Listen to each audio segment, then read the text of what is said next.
Églantine Oui. Émeillé, qui est notre spécialiste de la faune locale, ce cheval que tu as rencontré, c'est un vrai personnage. Ah, c'est un cheval de caractère, on va dire un cheval rustique en plus, parfait hein, cette saison. Sylvie, vous le connaissez sûrement, il s'agit du cheval du Vercors. C'est un cheval en voie de disparition. En fait, c'est une race de montagne française qui n'est pas reconnue par l'IFCE, l'Institut français du cheval et de l'équitation. Ah bon, c'est un particularisme de ce cheval, d'être Il y un peu en a délaissé. encore. Donc l'IFCE, c'est anciennement ce que tout le monde connaît sous l'appellation des haras nationaux. Et ce cheval, on l'appelle aussi le baracan. C'est donc un petit cheval rustique qui était utilisé à l'origine aussi bien pour être monté que pour les travaux des champs. Baracan, c'est un nom qui lui vient de la famille qui a développé son élevage. C'était dans le Vercors, donc à la fin du 19e siècle. Et puis dans les années 1950, la famille a fait faillite. Ce cheval n'intéressait plus personne. On est passé à d'autres modes dans les travaux. Et aujourd'hui, eh bien, cette race qui a failli se perdre complètement est en pleine reconstitution. Grâce à qui ? Toujours grâce à des éleveurs absolument passionnés qui tiennent à préserver ce patrimoine. Un peu grâce à toi aussi, Églantine. Hein, j'essaie de les soutenir aujourd'hui, oui. de mon mieux. Voilà. Et en tout cas, faire revenir comme ça une race, eh bien, il faut des hommes comme François le Jeune. Je vous emmène le rencontrer. Il est éleveur à Vassieux, en Vercors. Vous allez voir, cet homme, quand il parle de ses chevaux, il a les yeux qui brillent. Et c'est des gens comme ça qu'il faut. Regardez. En plein cœur des grands espaces drômois, le cheval du Vercors est sur sa terre de prédilection. Et c'est sur les contreforts de ce massif que François a choisi d'élever et de reproduire cette race.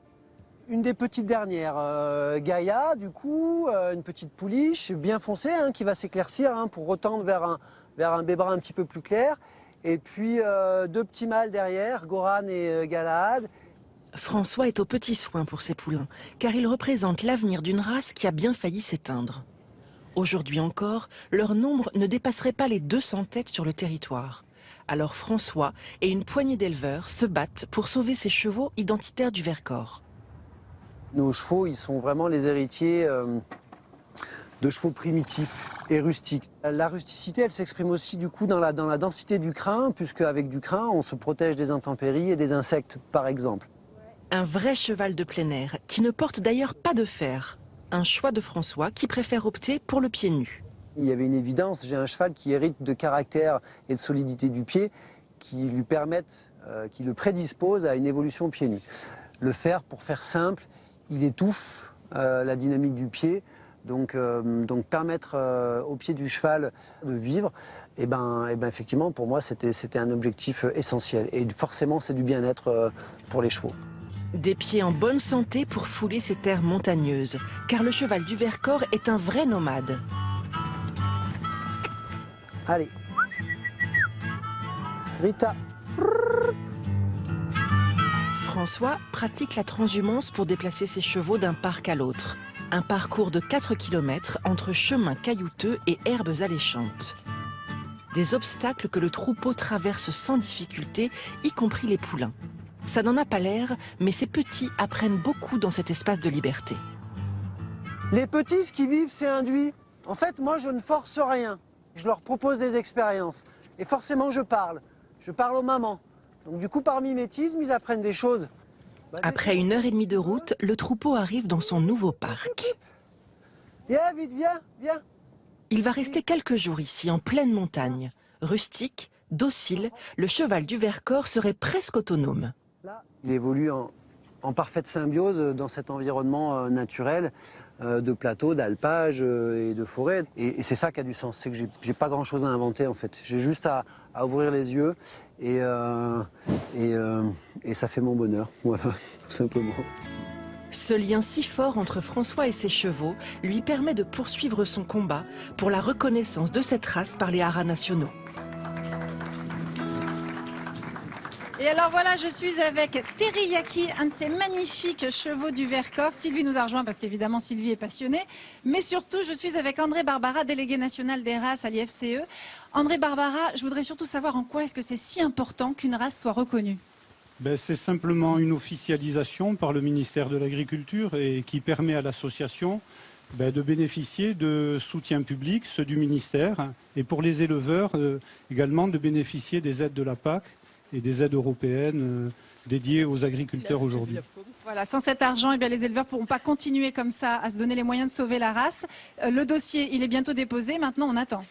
Oui, le dossier sera déposé dans le mois qui vient. c'est Demain, long, l'association l'instruction du Cheval du Vercors tient son assemblée générale. Quelques petits détails sont à cadrer, mais le dossier sera déposé au ministère de l'Agriculture d'ici la fin de l'année. Alors, l'association, c'est une vingtaine d'éleveurs à peu près, c'est ça? Oui, c'est à peu près une vingtaine d'éleveurs et c'est cette année 25 naissances à venir, à déclarer. Voilà.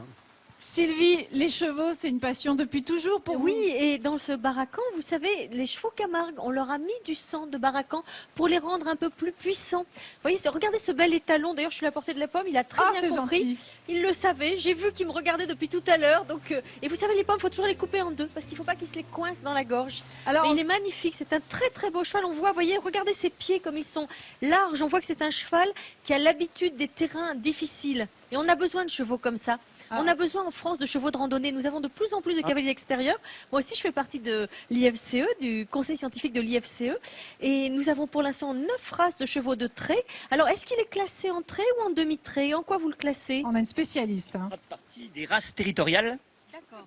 Comme le Mérins. Voilà, tout à fait. Très bien. Eh ben, c'est un très beau cheval, un très bel étalon. Et il a fait beaucoup de poulains déjà? Oh, à son actif, il doit avoir une trentaine de produits. Très bien. Bravo, Ouais, tu as je bien vous le travaillé. disais, hein, Sylvie connaît parfaitement les chevaux. On a des images d'ailleurs, Sylvie, avec vos chevaux qu'on est allé filmer, où on vous voit suis désolée, vous montez passionnément. C'est toutes les semaines, tous les jours. Ah oui, c'est la passion depuis que je suis toute petite. Et ça se poursuit. Eh ben, vous savez, la Drôme, c'est le premier département de France pour les randonnées à cheval. Nous avons la Drôme à cheval, qui est une organisation qui a balisé les chemins. Vous pouvez aller partout. Et vous pouvez dormir avec votre cheval dans des gîtes. Ah, C'est formidable. remarquablement bien organisé. Bah là, on vous voit d'ailleurs sur ces images Ah bon, avec je me vois votre fille qui monte à vos côtés, votre fille qu'on recevra d'ailleurs cette semaine dans l'émission. Et bien voilà, de bonnes raisons d'aimer ces chevaux absolument magnifiques. On croise les doigts pour que ce cheval soit reconnu. Merci beaucoup. Merci André Barbara. Merci Sylvie, on va rejoindre tout le messieurs. monde sur le Avec plateau. plaisir. Merci Églantine.